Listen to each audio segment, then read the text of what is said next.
Welcome to Magic Beyond the Books. This is a special crossover episode, our first crossover. Today we're talking about and comparing Harry Potter with A Court of Thorns and Roses, ACOTAR, that series. I'm Renee. And I'm Jess. So let's get into it. We're going to go right into an intro of ACOTAR. So if you haven't heard of this series, the first book is called A Court of Thorns and Roses. It's an adult romance fantasy, which people use the term romantasy. And it's a series with 5 books that are released now. And then I think there's supposed to be like 3 more coming, or I've heard 2 or 3. So 2 or 3 more. We'll see. So we'll be talking about the first 5 that are like out now. But it's A Court of Thorns and Roses, then A Court of Mist and Fury, A Court of Wings and Ruin, A Court of Frost and Starlight, and finally A Court of Silver Flames. And then I have the synopsis we can read for you. You want to start that, Jess? Yeah. When 19-year-old huntress Farah kills a wolf in the woods, a terrifying creature arrives to demand retribution. Dragged to a treacherous magical land she knows about only from legends, Farah discovers that her captor is not truly a beast, but one of the lethal, immortal fairies who once ruled her world. At least, he's not a beast all the time. As she adapts to her new home, her feelings for the fairy, Tamlin, transform from icy hostility into a fiery passion that burns through every lie she's been told about the beautiful, dangerous world of the Fae. But something is not right in the fairy lands. An ancient wicked shadow is growing, and Farah must decide a way to stop it or doom Tamlin and his world forever. So spooky. Reading this is so funny to me because I did not read the synopsis before I read this series, and I thought this series was about dragons. So listeners, you're already way more prepared than I was. Dragons, I'm dead. But let's talk about, so we're not going to give any spoilers yet. What do we think are like the book tropes that are in ACOTAR? I wrote a couple down. So definitely enemies to lovers. And I put friends to lovers. I also put lovers to enemies. Okay, yeah. Unrequited love. There's many different love stories, by the way. There's many different tropes, guys. There's multiple couples. I guess we should say that, yeah, throughout the series. So unrequited love is one of them, and I just put lesbians. Okay, yeah. Those are all the tropes that I had. Okay. You only one bet at the end. There's I can think of one of those. Yeah. What else did I put? There's kind of like forced proximity, I feel like. Yeah. And then a little bit of like opposites, like Black Cat Girl, Golden Retriever Boy, like Grump Sunshine. And I'm talking about some of the later books with that.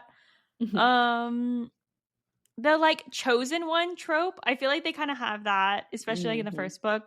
Yeah. And then a memorable like meet cute situation. Oh, found family. Found family is definitely big, I feel like, with this. Yeah. It starts out with definitely like Beauty and the Beast vibes, if that's a trope. Yeah. I guess, how would you say, like, familial strain, almost? Like, there's a lot, it's very, like, about family. Yeah. And, like, the intense relationships with your family, how it's, like, highs and lows. Yeah, definitely. Yeah, so I think those are the main tropes with the books, with these, like with the series. So why do we think Harry Potter fans might like ACOTAR without giving spoilers? I wrote, it's great world building. So if you're looking for like a fantasy series like Harry Potter is, like that you want to get into and think about after, and, you know, like kind of just go along the journey of finding more out about like this world and kind of like the people in it and kind of the way things are. It's a good story for that. So if you liked the fantasy magical aspect of Harry Potter, this is a good series to kind of, especially too, if you're trying to break into romantasy, that genre, definitely everybody reads ACOTAR first. So you should try it. Yeah, definitely. It's like fantasy series, but for adults.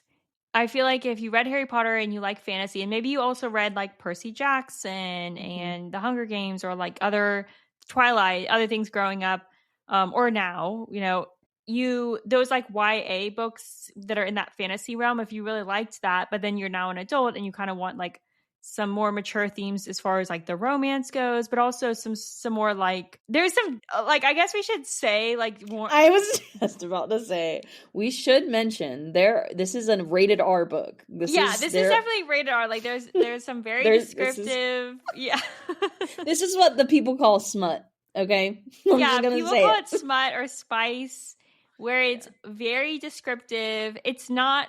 Some people like use the term closed door to talk about like, you know, sexual scenes where you're like not getting all the details. Like this is like you're gonna get a play-by-play of a lot of sex scenes, especially I would say the 5th book is like the most romance like type book. Yeah. And also it's very gory and gross, and there's like monsters, and it's very creepy. It's like so we're not recommending this for like your kids are reading Harry Potter, they should read ACOTAR next. It's more like you read Harry Potter when you were growing up, now you're an adult, you're ready for like some more mature, but still like the fantasy and the world building. Mm-hmm. Yeah. And I will say, I feel like some people's complaint with Harry Potter is that like they read the first book or they read the first 2 books and they're like, oh, this is just a kid's book, and like they don't really get into it. But you're kind of like, you got to stick with it because it gets better and better, and you need to like have the world building to then move on to the later books. I feel like ACOTAR is very much this way. Like I got through most of the first book and was like, I don't know why anyone likes this, and then realized as we get like later into the book. Mm-hmm. So it's one of those like stick with it series. Yes, for sure. Because I remember telling Renee, and this is so my brother was the one to tell me to read the series, and he framed it as the first and the second books.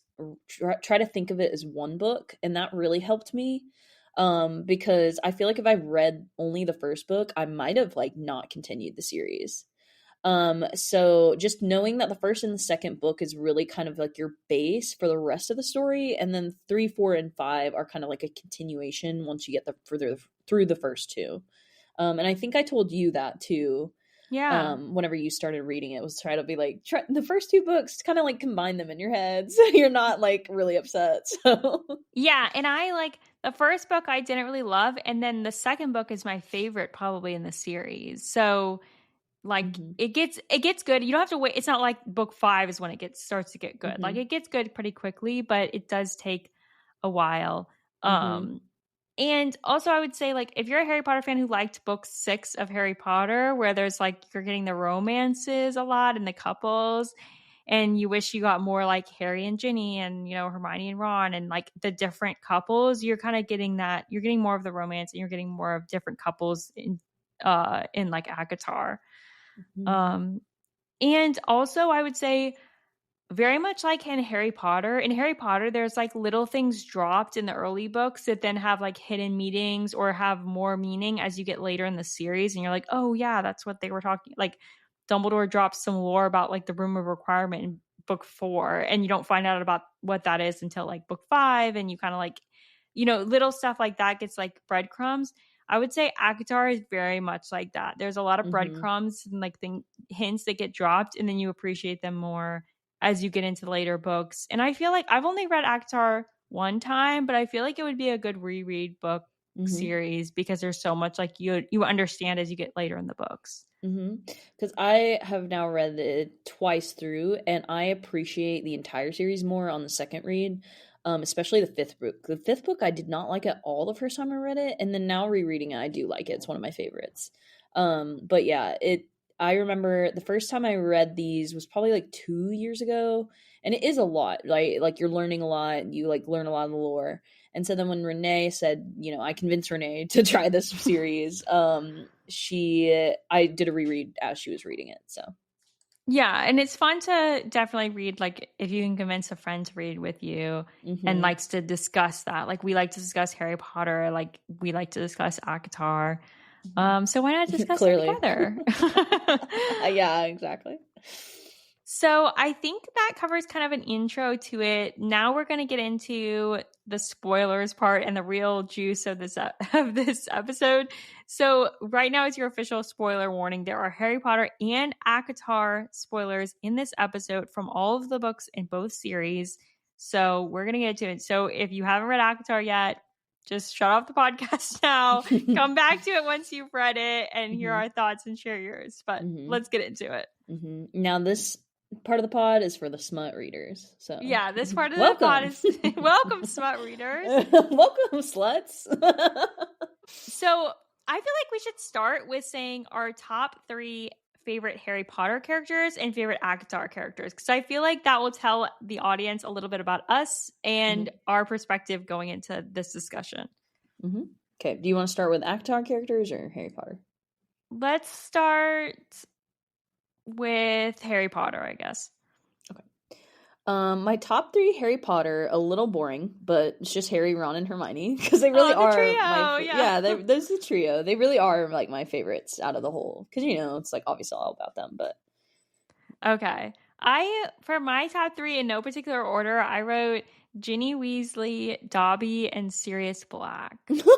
Which was none of the trio. Now I'm realizing, which I kind of thought, like, I like Hermione too. What the maybe heck? she's like up there, but I'm dead at this curveball. Yeah, maybe it is a curveball. Ginny Weasley, like, I just love her character. If you read the books, you know. If you watch the movies, you don't know. Sorry. Yeah, exactly. And Dobby and Sirius, I feel like maybe this is like really showing my like true Gryffindor side, because these are like, I mean, Dobby's not a Gryffindor, I guess, but I feel like he's a Gryffindor. No, he's a Gryffindor. Thank you. Okay.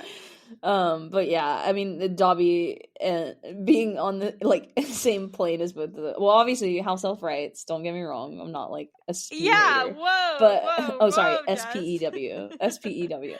But yeah, it's just funny because I'm like, oh yeah, the 3 main characters. You're like, okay, here's all these side characters. Hey, these side characters were given some good plot. I will say Sirius is up there, and then honestly, Lupin is another one that I think he deserves to be in the top. But okay, now let's say our ACOTAR characters. So you want to do yours in this order? Okay, in the order. Okay. Cassian. Okay, yeah. I'm a Cassian girly. We know this. I love a yapper. Yeah. Number 2, Nesta, which is honestly, after the reread, that is like a new spot. Like, she wouldn't have been there before. Okay. And then Azriel is my number 3. Okay, interesting. I thought so. I do like Azriel. You think I don't, but I do. No, I'm just surprised you don't have Rhysand. I mean, I'd say out of the 3 of them, Cassian always is going to get the top spot for me. It's really hard for me to pick between both Rhysand and Azriel. I think when we get more books, I will be more into Azriel. But I mean, Rhysand, I do like him. But I don't know, he didn't make the cut for me when I was thinking about it. So okay, for mine, I just get kind of bored with him and Farrah. So yeah, I think like you get a different side of him when you read book 5. Because you're getting like Nesta's perspective and she doesn't really like him. And then we don't get a lot from Azriel.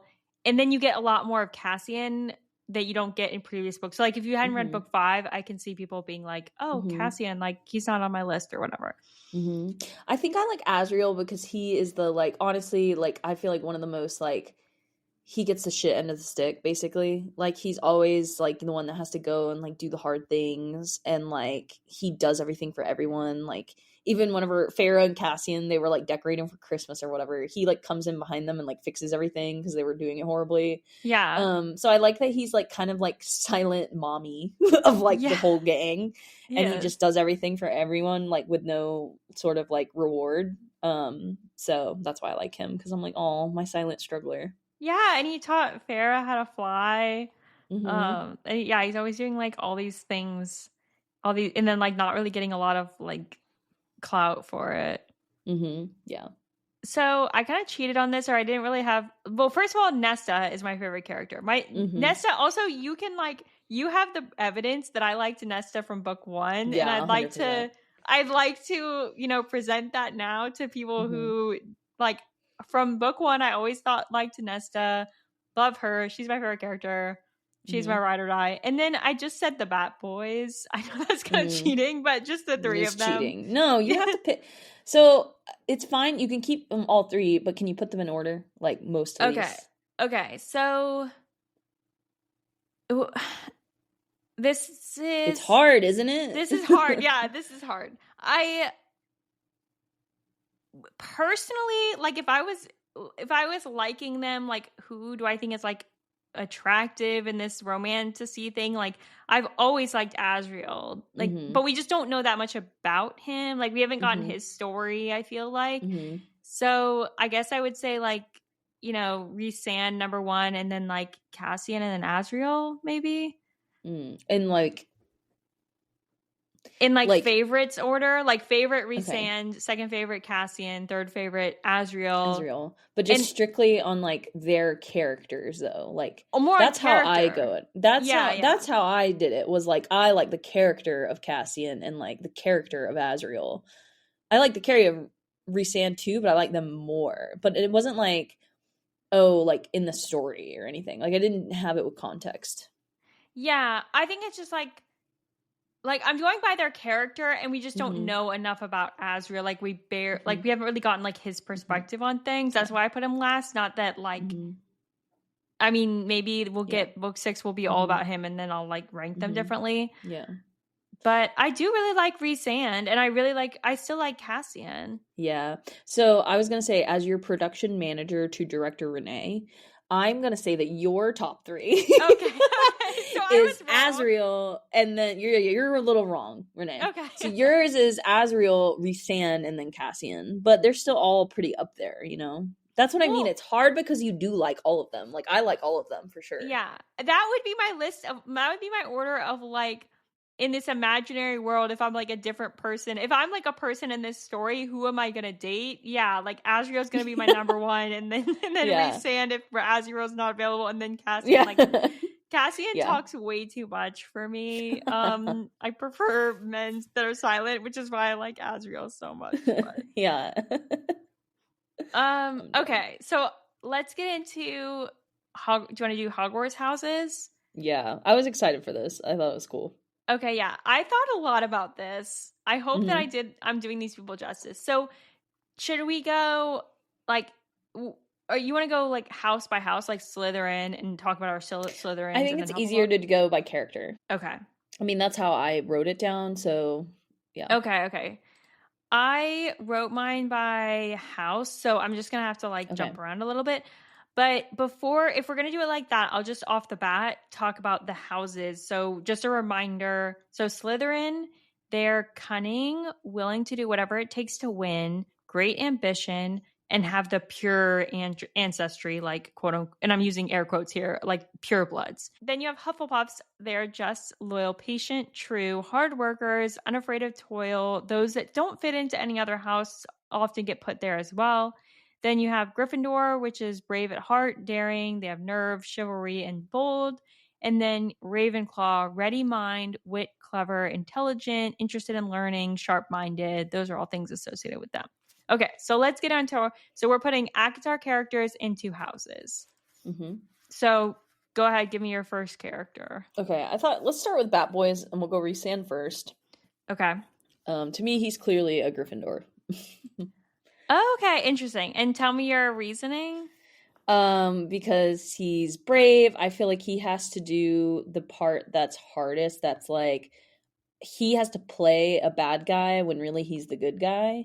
And I think there's really no other house that I can think of where like you're having to like put on this front and like I mean Slytherin maybe like if he wasn't a Gryffindor he'd have a little Slytherin in there just because he has to be deceitful sometimes and he does have to have like an evil side.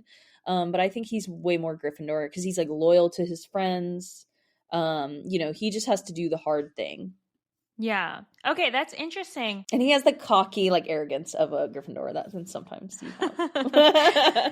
That's interesting because I put him in Slytherin actually. Mm-hmm. And I had a hard time. I think that he also exhibits a lot of Ravenclaw qualities because he's very strategic and like he's the one that kind of sees Hybern being a threat early on. He like is thinking about like he's playing like advanced chess while a lot of people are playing checkers. He's like thinking about all these things that are going on. But I did ultimately put him in Slytherin because the traits that go with Slytherin are like ambition and power and going after power. And he's very powerful and surrounds himself with other powerful people. He kind of has access to like funds and a high ranking family. Like it gave me a lot of like Slytherin vibes. And the fact that he was willing to sleep with Amarantha to like play the long con, I feel like that's Mhm. very Slytherin to me. Like willing Wow. to do whatever Okay. it takes to win. Yeah. It's just interesting because we did this very differently. Like, I like how you're doing it in the way of like the context of how, like, you're taking his actual story and not just his character.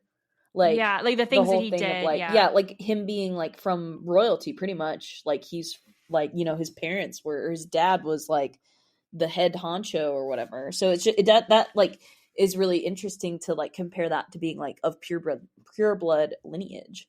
So I like how you did yours. Things. Well, yeah, and you actually bring up a good point because like loyalty and family is so huge for him, and I didn't really like factor that in, and like you saying that made me think like, oh yeah, I can definitely see like Gryffindor traits. I think it's just like I just think because like he's also just inherently good, and that's like always, the Gryffindor thing is like you do the right thing, even though it's hard, which is what he does pretty much in the entire series. It's hard, but he does the right thing. Yeah. And he suffers to help others, which is, Harry, Yeah, true. for real. So we can agree that Rhysand is definitely not a Hufflepuff. I guess we Oh could say yeah. that. I Hufflepuff mean, is he second has to some of the lowest. traits of Hufflepuff though too. Loyal. Hardworking, yeah. Hard, yeah, yeah. So I don't know. He's a wild card. He's a wild card. We'll have to like put it to a vote on like our Instagram, do like a Yeah, that's poll. fun. Yeah. Okay, so next Bat Boy, you want to do Asriel? Yeah. Azrael I had a little bit more trouble with. I said essentially like, Ravenclaw. I kind of did like first and second houses at Okay. this point. So Azrael, first house I put Ravenclaw because he does have to kind of like he's like the strategic general or whatever. I mean, I know Yeah. Cassian is He's kind of the like the spy, general. yeah. Yes, he's the spy. So Ravenclaw, you have to be, clever, intelligent. You have to know what's going on at all times. And I think he is good in a pinch. Like he knows how to get out of situations. And then the second trait I had was Slytherin because he, kind of has to be evil sometimes when he's like interrogating people. And he does have like a darker past. So I can see him being in Slytherin house. Like, I don't know. I just picture him in like green robes and I'm like, ooh, like the Slytherin like uniform. So anyway, Okay, I would say interesting. Ravenclaw or Slytherin for him. Okay. I also could see him in Ravenclaw and put that as like my secondary house for him, but I actually put him in Hufflepuff because I Stop, feel I'm gonna like cry. he's so fiercely loyal and very hardworking and often gets overlooked.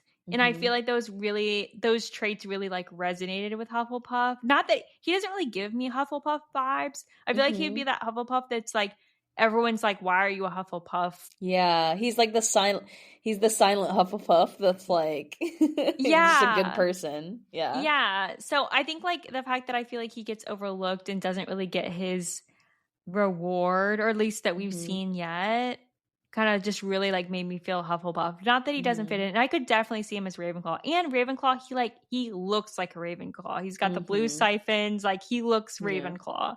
Yeah. Yeah. That's what I mean. It's kind of hard. Like they're multiple houses, Yeah. I think the Sorting Hat, and I'm gonna say this about Cassian.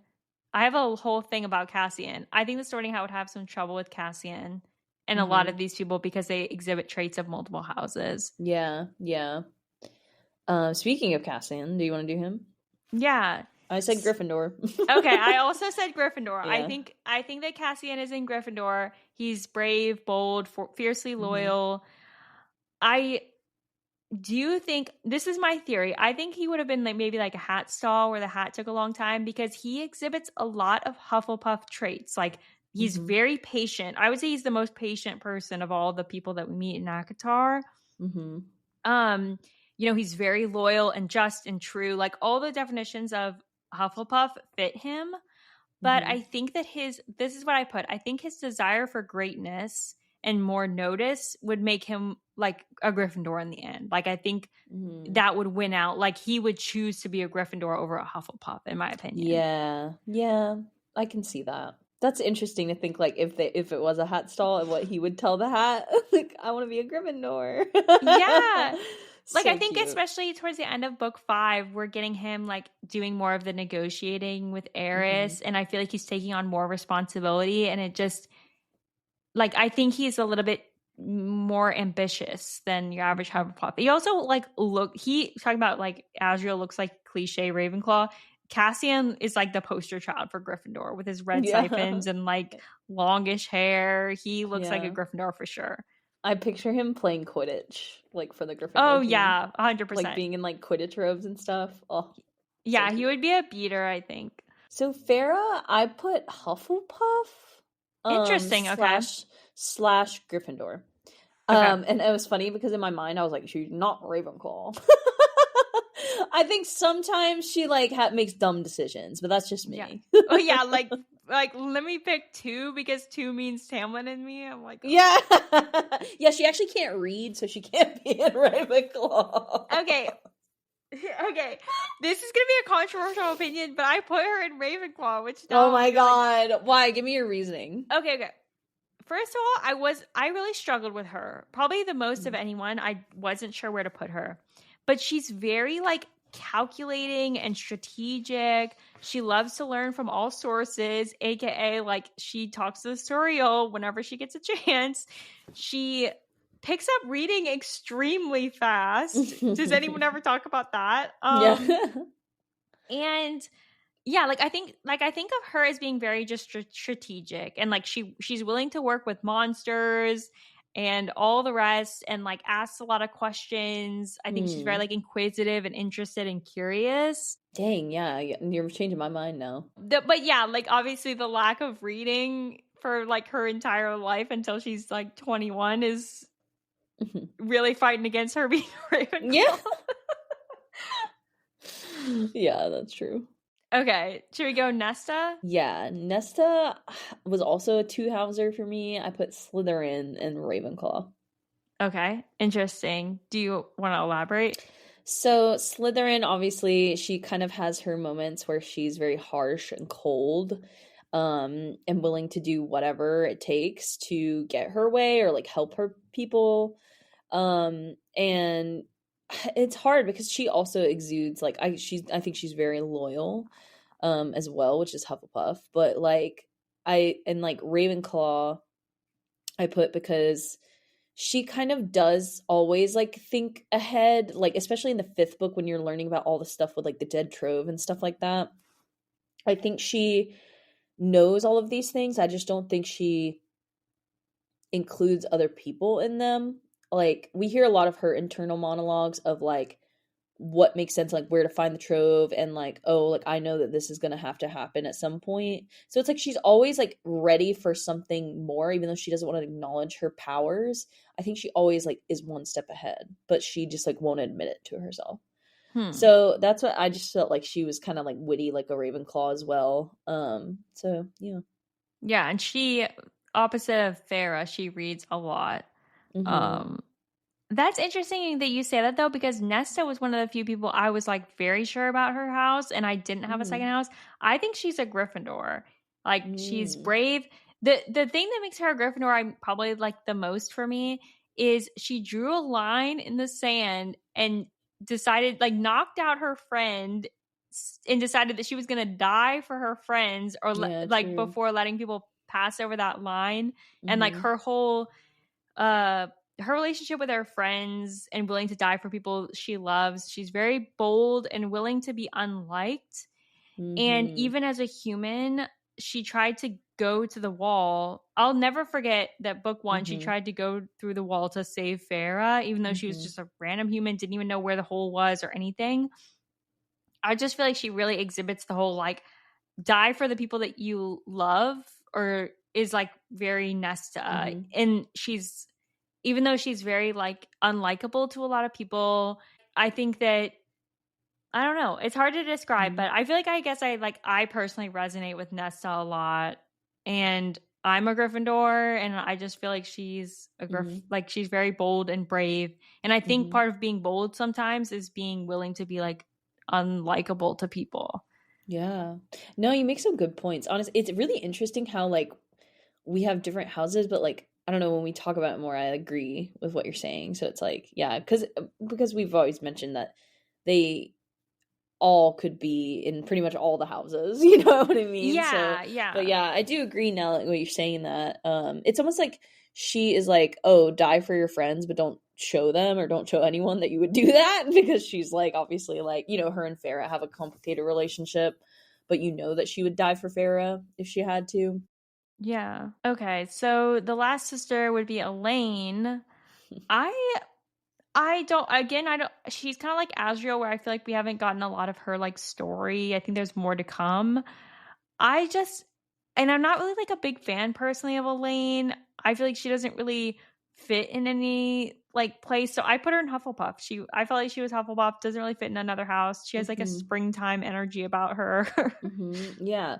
No, I put her Hufflepuff too, but I would say the only thing that's making me like second house Ravenclaw is because she becomes like a seer. So then she Yeah. like knows a lot, but that doesn't really mean you're like a Ravenclaw just because you have like a magical power. Like, because Ravenclaw is like ready mind, wit, clever, intelligence, and I don't think she has any of that. She's But exhibited that. Yeah. yeah. So it's just kind of like, yeah, I would say Hufflepuff because there really is like she's like sweet, and that's what Hufflepuffs are known for being like sweet. So Yeah. I don't care for Elaine.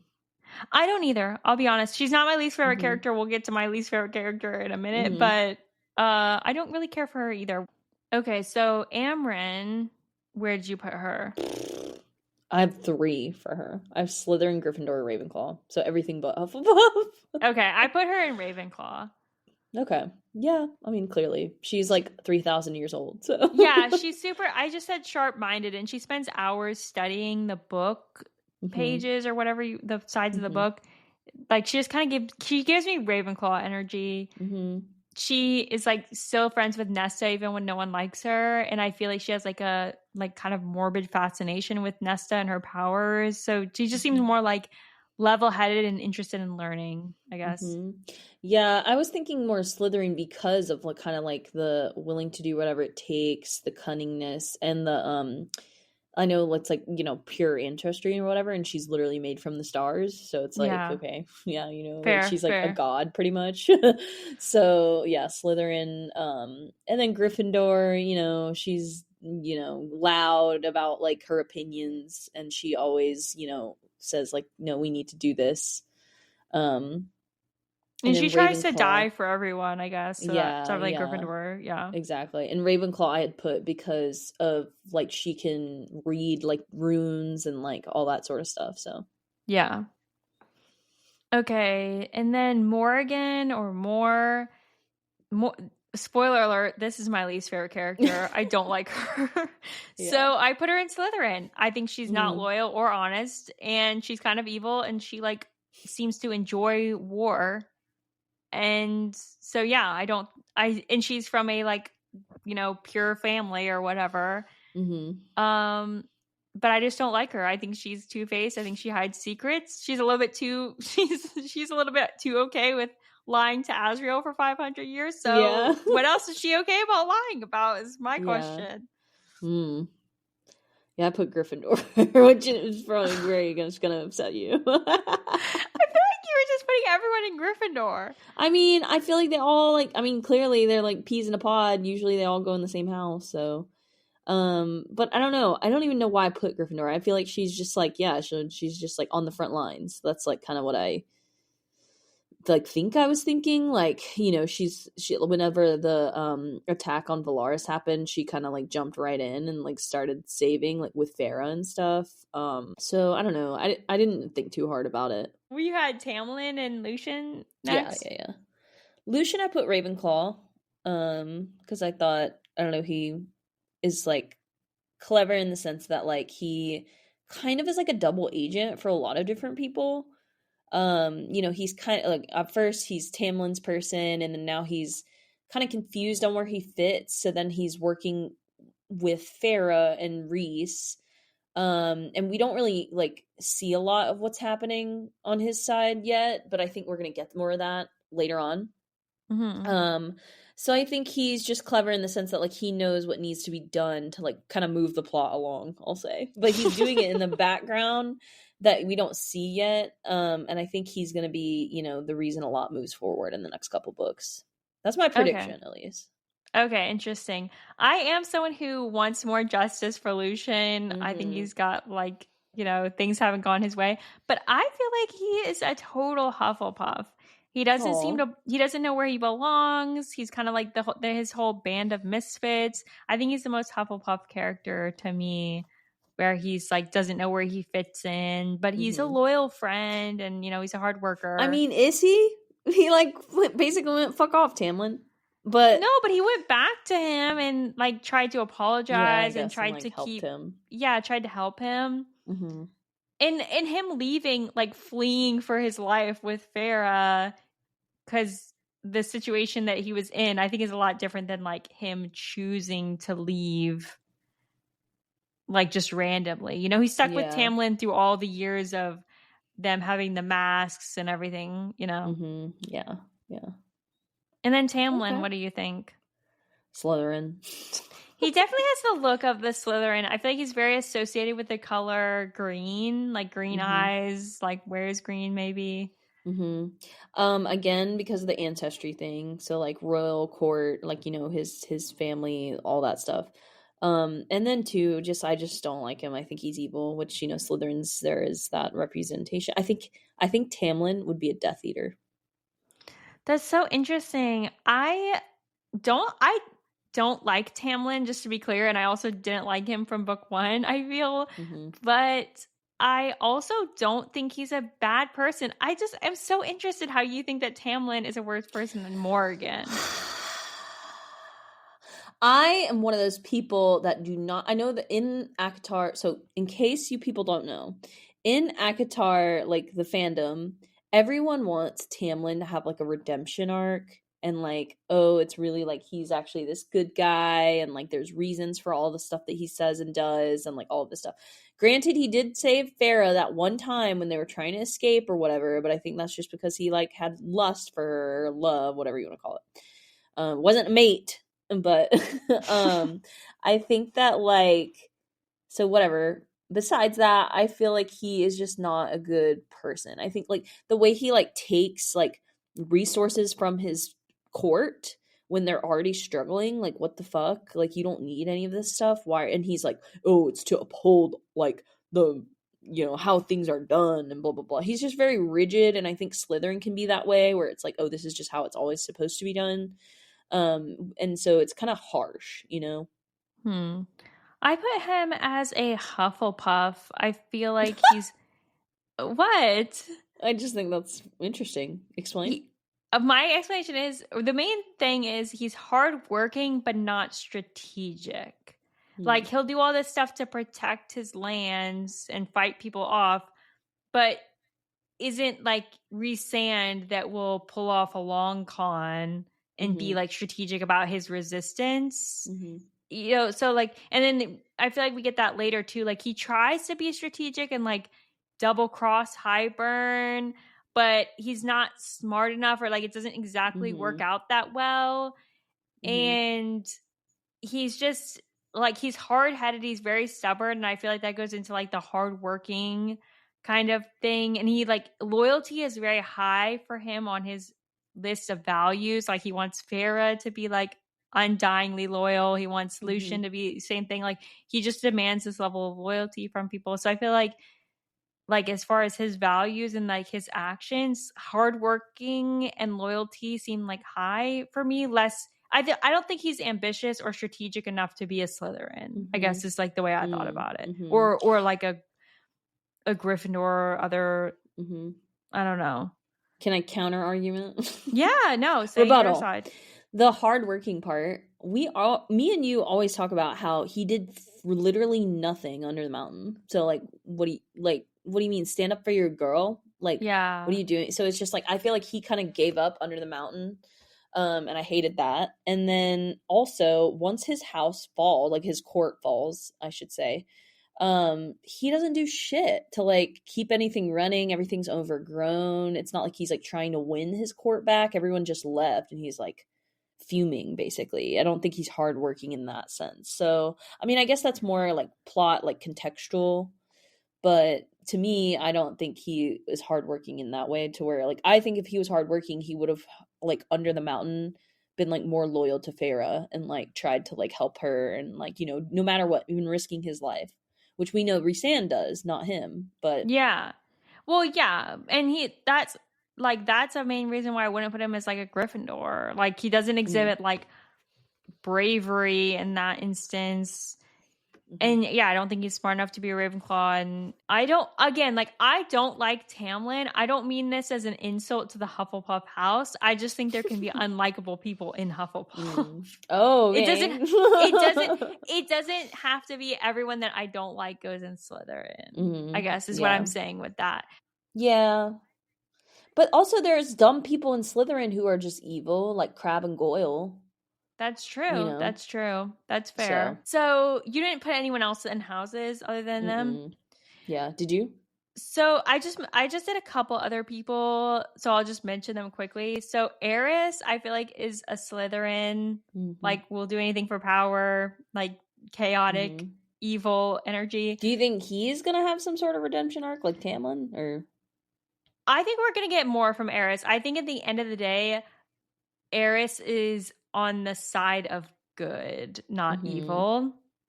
I don't want to use the words he's a good guy, but I think that the evil things that he's been doing, I think have been like for reasons on the side of good. Yeah. Like Rhysand. Yeah, I would agree with that. Other Slytherins, the Human Queens, Amarantha, King of Hybern. Let's just get them all. We're just going to throw them all in there. I'm done. For Hufflepuff, the entire summer court just gives me like Hufflepuff energy. Like they're just likable and nice and a little bit too trusting, maybe. Yeah. So just throw them all. Tarquin and all his gang can go in Hufflepuff for me. And then the last person I'll mention is Jurian. I wish the fans were talking more about Jurian. Jurian fascinates me as a character. I feel like we're going to get more from him. And I wanted to put him in a house, and I really struggled with like where to put him. And again, we don't know that much, but I actually put him in Ravenclaw because I feel like he's very sharp-minded despite spending years in Amarantha's ring.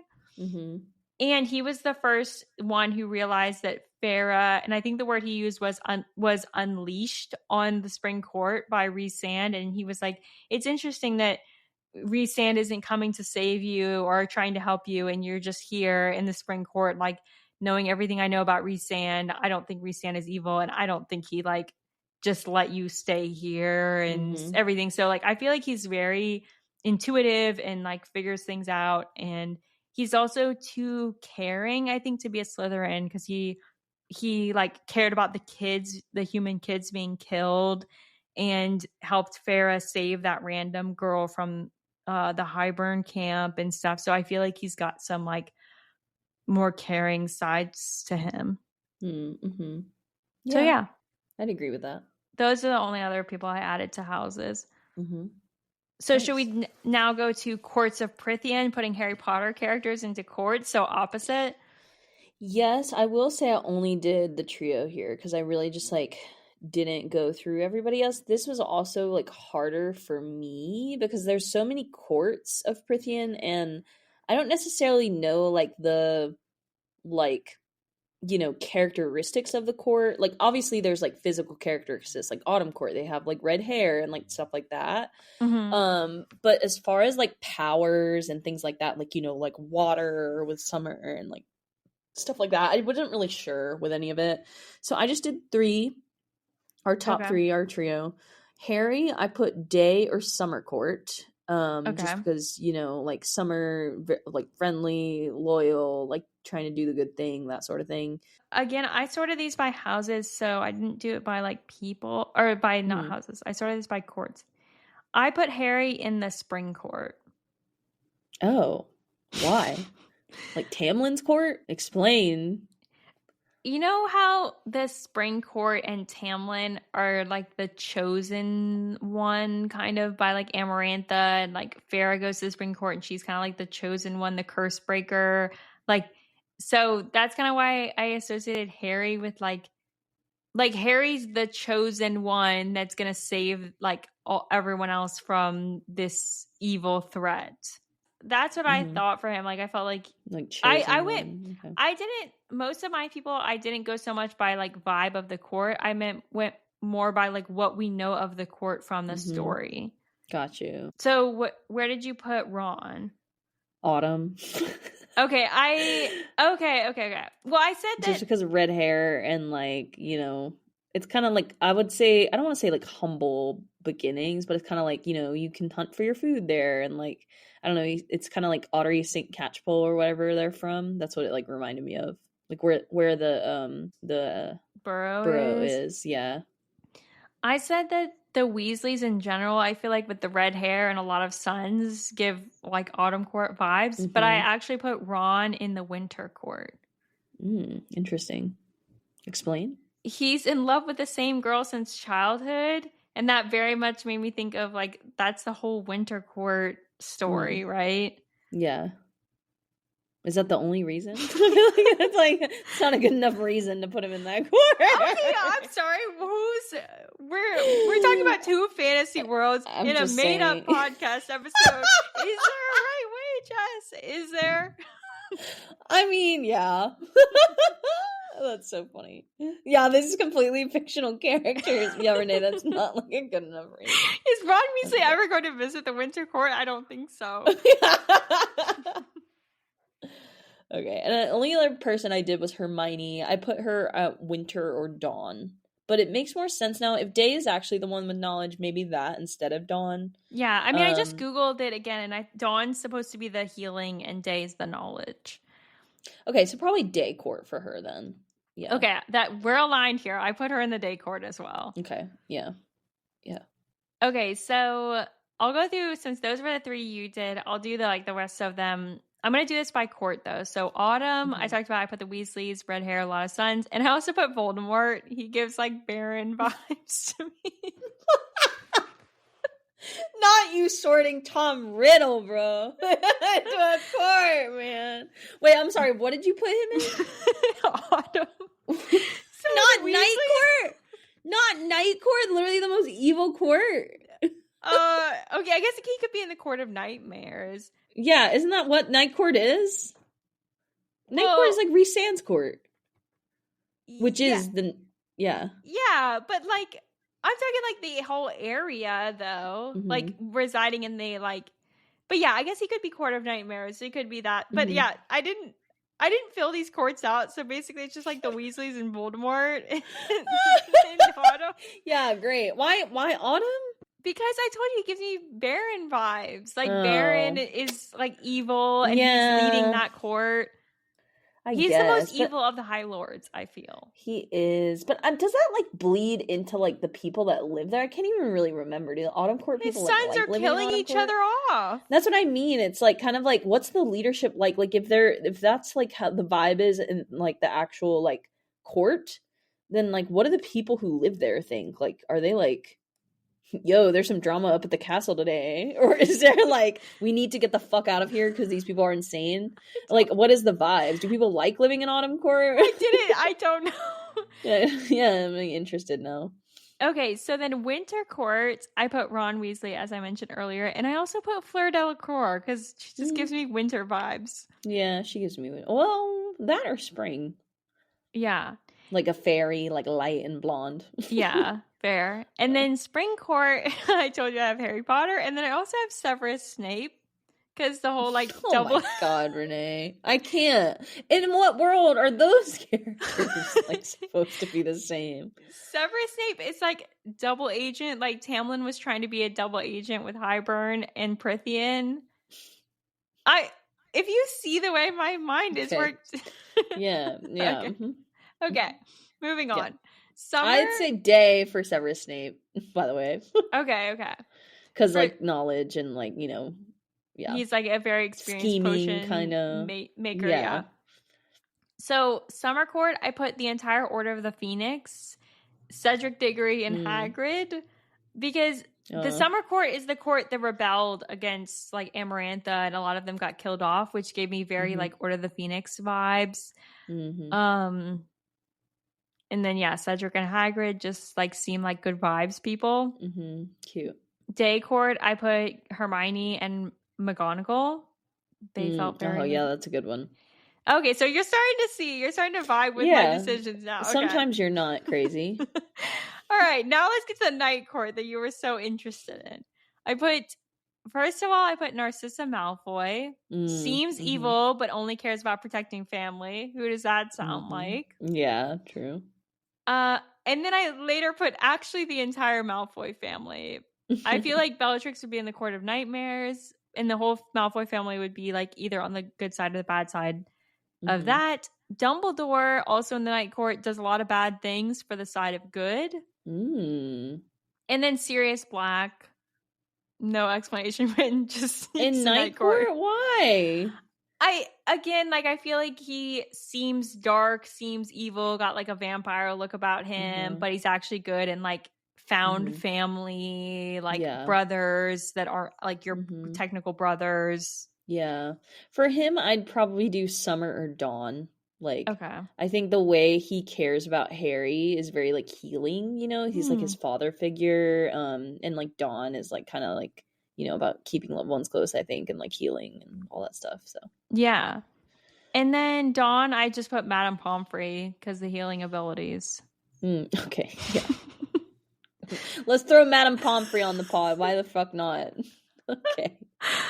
We didn't. You just thought of really random Harry Potter characters for the court. Okay, if you don't think if I say to you healing and then Harry Potter, who is the first person you think of? I think of Madame Pomfrey, who was single-handedly healing. I think of Gilderoy Lockhart. He took them bones away. That child wasn't hurt no more. Okay, well, that I think concludes our Courts of Prythian sorting. Should we talk about mating bonds? So mating bonds are part of ACOTAR, and I guess the question is, what would that look like if there are mating bonds in the Harry Potter universe, and who would we think are mates in the Harry Potter universe? Okay.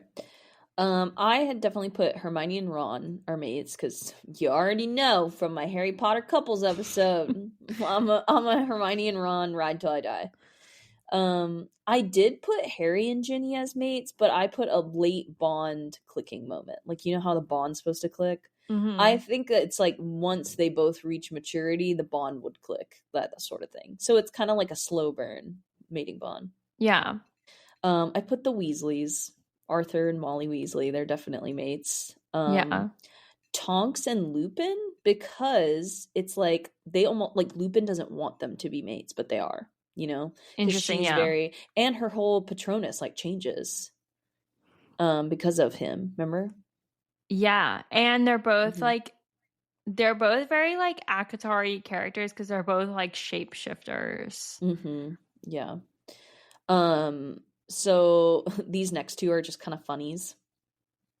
I put James and Sirius. James Potter and Sirius Black. They have a bond, yeah. Yeah, because they, you know, we talk about in the Sirius Black episode as well how, like, it's just kind of like, I don't want to say it's weird how much Sirius, like, loves James, but it's like, were you in love with James? Yeah. So, yeah, and then Voldemort and Harry. There is, like, a have a bond. Yeah. So, but yeah, those were all the ones I did.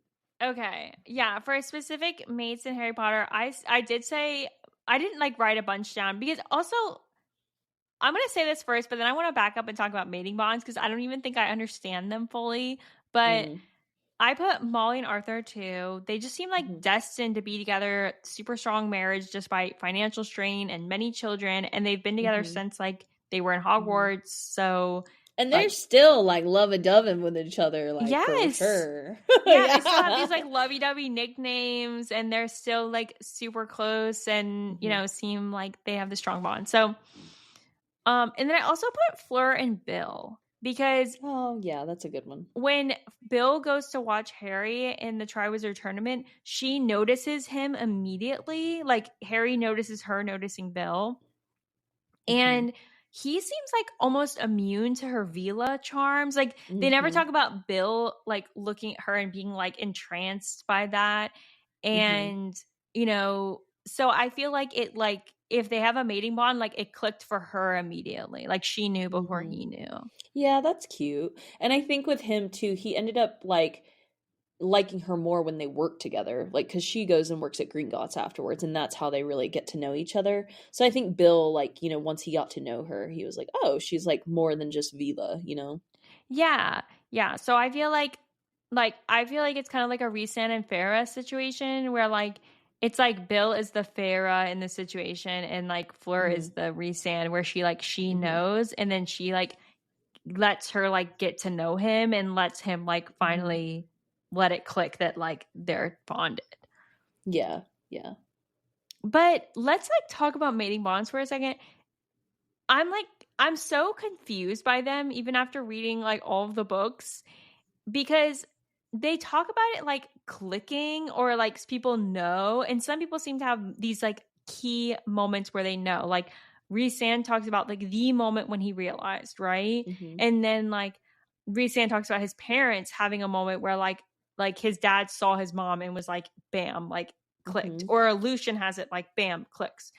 But Mm-hmm. then other people like Cassian and Nesta, like I'm not really sure like when it clicked. I know you talked about like one part where they're both looking at each other and like that's when it clicked, but then like they don't ever like acknowledge that. So I'm kind of Mm-hmm. it just confuses me, and it also confuses me cuz like people are humans and then Faye like Rhysand seemed to kind of know that Farah was his mate even when she was human. But Mm-hmm. I guess he didn't like really know. And then like Cassie and Anessa seemed drawn to each other when she was human. But let's take like Lucian and Elaine. Like Elaine gets dragged in and Lucian doesn't think anything of it. And then like she comes out of the cauldron and then he's like, bam, she's my mate.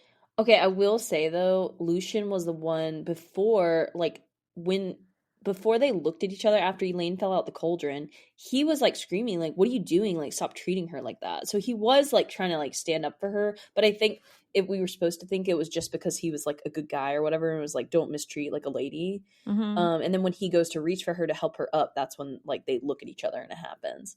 So it's like he kind of did have like a little like pull to her to like help her and stuff. Yeah. So that's where like and then they say that the mating bond is like rare, but then we have a bunch of these people like Mm-hmm. having mating Who have bonds. mating bonds, yeah. So it's Yeah. acting like it's more common than it really is. Then there's the question of let's talk about Lucian and Elaine.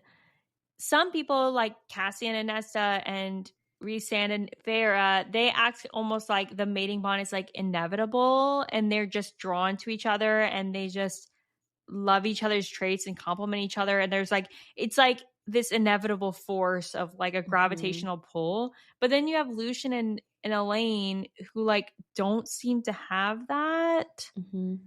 Yeah. I mean, what I know about mating bonds is like, I mean, the whole Lucian and Lane thing. I mean, who was it that explains it? I think it's Rhysand or Cassian who kind of explains it, and it's like some people can have mating bonds where it's like you don't even like the person. It is it was Rhysand because it's like he's saying that your mate is determined from like the gods, the like cosmos, whatever. You're always meant to have a mate. The mother, the cauldron, is Mhm. who determines who your mate is. And the cauldron puts together mates that will have powerful children who, like, when those people could come together, they will have like magic children or whatever with Mhm. greater power. So that being said, I feel like when you have people who have power, so like let's take Farah and Rhysand for example, they both have extreme power, so it really makes sense that they would get together and have powerful children. Mhm. I think Elaine having her seer powers and Lucian kind of, being cool and amazing, like they would Just have a being powerful child, right? But yeah. that's the thing is like just because like their personalities though like clash. So it's not necessarily like your personality matching mating, right? I think that Rhysand and Farah just happen to be very compatible and they are mates. So I think it's like difference between compatibility and mating bond. Like mating bond does not always equal compatibility. So it's like, and that's why, because the mating bond is preferred over like whether you will have great children or not. So it's like Lucian and Elaine, they don't necessarily have great compatibility, but they're going to make like powerful children if they get together or whatever. That's my understanding of it. Is like that's why some, and then you had mentioned like the moment, like the clicking. I think that also has to do with like how strong your bond is, like whether you're like super like into like, you know, I think that Farah and Rhysand definitely have the strongest mating bond. Like we can easily say that, right? Mm-hmm. And then like Cassian and Nesta, their bond is strong, but I don't know if it's necessarily as strong as Rhysand and Farah because they're also both Demati. So it's like that's an extra That's an power. extra layer, yeah. And that's like what makes their bond, I think, extra special is because then they can also talk, you know, mind to mind. Cassian and Nesta don't necessarily talk mind to mind, but I think Cassian always kind of knows what Nesta's thinking. So it's Mm-hmm. like, you know, he always can kind of feel when she's like, okay, whenever she was really freaked out, when they were at summer court and said, we need to leave now, there's something bad that's going to happen or whatever. And she had brought Farah into a totally different room. And then without even knowing anything that's going on, Cassian walks in that room and goes, "What's wrong?" Like to Nesta. So it's like he felt her that she like was going through something, and that's what I think like through their bond he felt that. So yeah, I'm not necessarily sure about like the whole like moments that it clicks and stuff like that. I just think it's kind of because even now Nesta and Cassian, I thought it was the moment in Wings and Ruin whenever she like sees him come back from the war and she's like, oh, you didn't come back to say anything, and then she goes dead silent and then they're just like looking at each other, and Farah describes it as like the whole world stopped except for like Cassian like furiously like looking at her face and stuff and like trying to figure her out. So Mm-hmm. that's when I thought it maybe clicked for Cassian. He figured it out, like she was his person, because he didn't even want to touch more at that point or whatever. Yeah. So that's what I thought. But then when like rereading the fifth book, when they're, you know, doing it, there's like a strong moment when they fully realize like, oh, I love you, like I'm in love with you. They don't ever say it, but you know, I think that they have a moment and it's like she says that it's the strongest, like as they're joined, it's like she feels the connection between them. And then other people are saying that's when their mating bond clicks. So I'm not really Mm. too sure which one it is. They don't make it very apparent unless the person's like, she's my mate. So, Yeah, like yeah. I think it just confuses me. And also Mm-hmm. there's the couple from the Winter Court that were childhood friends and like he had always been in love with her. Mm-hmm. And then the mating bond didn't click until they were adults. So it's just like I feel like like the way this is written, it doesn't make it super clear. So anyway, but I thought this whole like thing about what we're talking about, and then the fact what's interesting is that if the mating bond is based on the offspring, then it's interesting that the cauldron has Nesta mated to Cassian and Farah nated to Rhysand, who both don't have like the pelvis to bear the offspring of their mated partner. So you're telling me that like the cauldron knew that like this whole Mm-hmm. chain of events that Nesta was going to take from the cauldron and then save both of them and reshape both of their pelvises to have to bear these powerful offspring. Mother knows all. What if that's what I mean? The cauldron like planned all this, you know what I mean? Or the mother did. So it's like, you know, I just think that everything happens for a reason.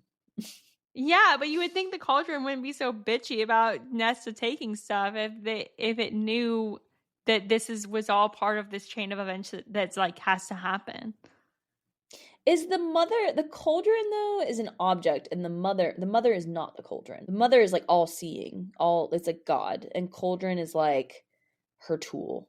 That's how I see it. So it's like the Yeah, I cauldron separate guess from the mother. so. Yeah. So maybe it's the mother knowing all. But I think like this fated mates really is just like an interpretation of soulmates, which is that like, you know, the Greek myth, Mm-hmm. like that humans had four arms and four Mm-hmm. legs and then were separated and then you're like bound to find your other half, Yeah. basically. Yeah. Yeah, so I just think that, like, mates, though, is confusing, though, because I would think if there's gonna be mates, then everyone should have a mate, and you're just, like, everyone's Mhm. bound to, like, someone else. Mhm. Yeah. But what I think is interesting is the fact of, like, the humans and the Fae, like, Fae being mated to humans, kind of, or I guess they end up turning into Fae because we'll do that now in the story, but bringing it back to Harry Potter, I was thinking if there are mating bonds, that might explain why, like, witches and wizards marry muggles or, like, people from non-wizarding families. Mhm. Like, if they're fated to be with them, because it would think that your lifestyles are so different that it would be hard to, Mhm. like, find that person and fall in love with Mhm. that person and, like, mesh your Mhm. lives together. So maybe if there are fated mates in Harry Potter like that, those people would fall Mhm. under that, if that makes sense. Yeah. So you know who I think is also mates out of the Harry Potter series? Queenie and Jacob Oh, in yeah, in Fantastic Fantastic Beasts. Beasts, because that is an example of a human and a like a witch relationship, and like Yeah. they really love each other. Like, I mean, clearly because Queenie like falls in love with him even though he's like a human and like not the best looking guy, and she's like fucking beautiful and like known to be, well sought after. So yeah, I just thought that was really sweet. I just like their relationship a lot. I don't know, Fantastic Beasts kind of ruined it for me, like the third one, so we'll see how they end up figuring that out. But Yeah, I think that, and if it's based on, like, offspring, then it would make sense, like, or you have, like, let's say Voldemort, for example. Voldemort is, like, one of, if not the most powerful wizard that we, like, hear about in this day and mhm, age of Harry Potter, and he is the offspring of a muggle man and a witch mhm, woman, right? So, yeah. like, if they were, like, fated to be together, but then that's like she's using a potion, so, like, were they meant to be together? I don't know. And it's not even, there's not mating bonds in Harry Well, I'm just, Potter. that's the discussion, though. If there were, Yeah. who would we think were Yeah, yeah, mated yeah. or whatever? But I think we're getting real technical with it. We need to cool off a little bit. Yeah, I guess I just don't fully understand mating bonds, but we gave our guesses of, like, if there were mating bonds in Harry Potter, who they would be. Thanks for joining us on this magical journey through the wizarding world of Harry Potter and through Prythian and ACOTAR. Don't forget to rate and subscribe to the podcast wherever you are listening. Until next week, happy reading, happy listening, and may you never be dragged into Prythian by Tamlin.